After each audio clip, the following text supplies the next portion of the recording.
and one of the first public figures to suggest high visibility clothing for people manning temporary car parks. He is also an occasional supporter of human rights, provided people obey the law. So, to promote the launch of his new autobiography, I, Partridge, please welcome Alan Partridge.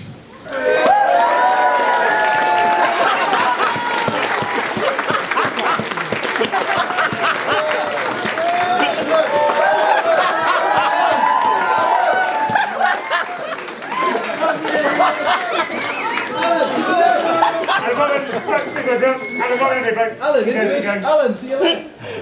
Alan, one more to the left. Again. On the end, Alan. It's like your head. Thanks, like your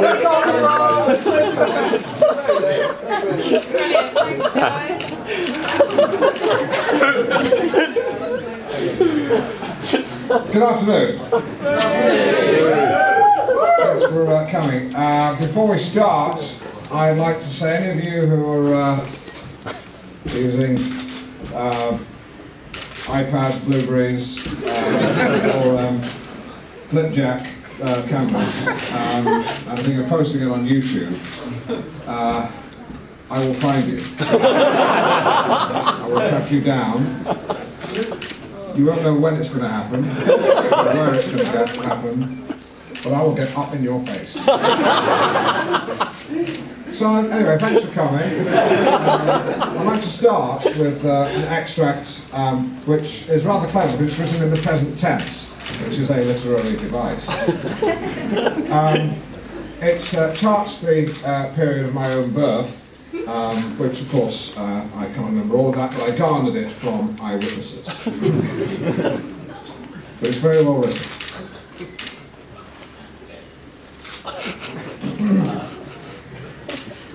Pitter-patter, pitter-patter goes the rain on the window. Pitter-patter, pitter-patter. And outside cars zoom up and down the road, some of them dropping down into seconds to turn right into Gayton Road. On the pavement, people scurried, both to and fro. A clap of thunder, bam! Or some really gusty wind. Everyone agrees it's a pretty dramatic evening all round. Pan right. It's a hospital room. A clammy, pregnant woman lies spread-eagled on the bed and is about to produce a pitter-patter of her own. She's not going to wet herself, although that's often a distressing side effect of childbirth. I'm referring to the pitter-patter of children's feet. Stand back, says the midwife. Her contractions are massive. Get ready. Looks like Anthony Eden's about to be named Prime Minister, mutters a nurse as she strolls past the door. And Chelsea are about to win the First Division title, replies an orderly, almost certainly not educated enough to follow politics. In the corner of the room, Rock Around the Clock by Bill Haley blasts from the radio quietly. You see, this wasn't now, it's then.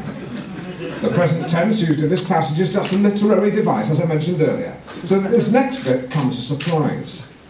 The scene is at Triumph Building in 1955. The hospital, the Queen Elizabeth Hospital in King's Lynn. The sweaty woman, Mrs. Dorothy Partridge, my mother. And the child's head slithering from her legs, it belongs to me. The child was I, Partridge.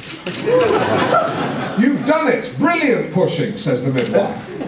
She holds aloft the newborn child like a captain lifting a fleshy World Cup. Then the child throws back his head and roars the roar of freedom. The noise is relatively nonsensical, but no less intelligent than most babies would produce. In fact, it's probably a bit more switched on than average.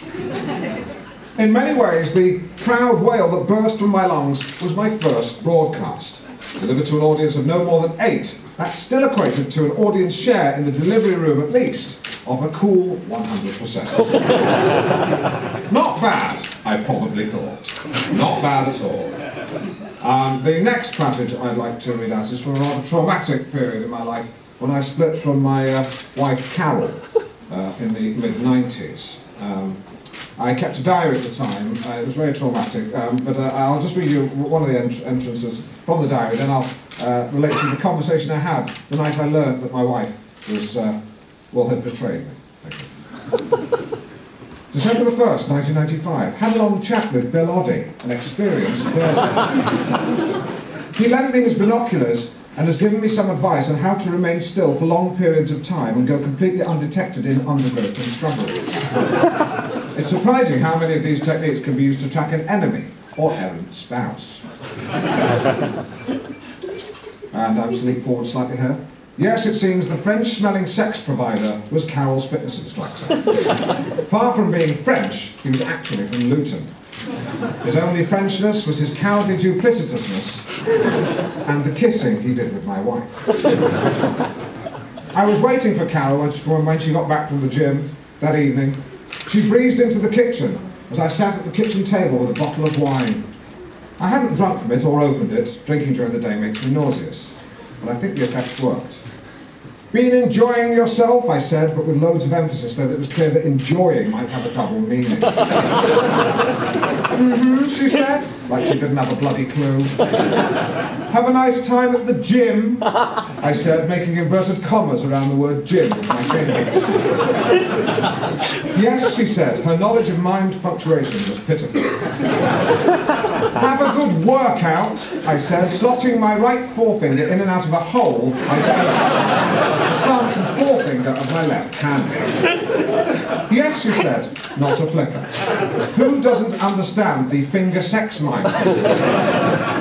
I lost it, throwing my empty wine glass crashing to the floor. But it landed on the carpet of the hall in one piece. Careful, she said, suddenly irritated. You nearly broke that.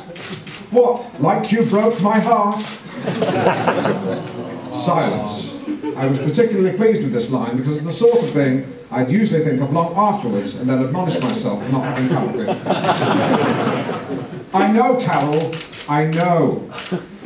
But then she turned to face me and looked so sad that I started to cry on her behalf.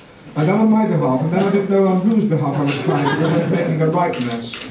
I had a cold at the same time, so it was like a mucal tsunami. She picked up the wine glass and handed it to me so I could have another go, and this time it clattered onto the lino where the stem snapped. Still not the smithereen effect I'd been wanting, but a bit better than before. Thanks, I said. Then she led me out into the garden and explained she'd been having an affair with her fitness instructor. I asked all the obvious questions. Since when? Why him? How can you be attracted to a man who basically wears leotards? She told me all about him, including his name. Eventually, after lots of crying, me, shouting, me, and sighing, both, we went back inside. We realised that the next door neighbours were having a pre-Christmas drink so could hear everything. Enjoying this? I shouted through the hedge.